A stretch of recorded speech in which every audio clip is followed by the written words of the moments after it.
যারা গার্মেন্টসে কাজ করার জন্য প্রস্তুত তাদের জন্য আজকের এই ভিডিওটা। গার্মেন্টসের প্রিন্টিং সেকশনে এই ধরনের কাজ চলে।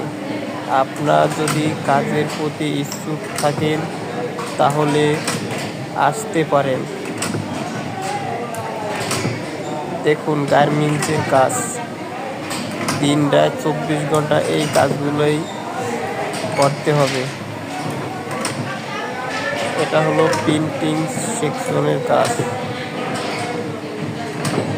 আশা করি আপনাদেরও ভালো লাগবে। কাজ কোনোটাই ছোট বড় না, সব কয়টাই ভালো। যে কাজ করে তার কাছে সেই কাজেই বড়। আপনি যদি বসে না থাকে গার্মেন্টসে এসে কাজ করেন তাহলে আশা করি ভালোই হবে।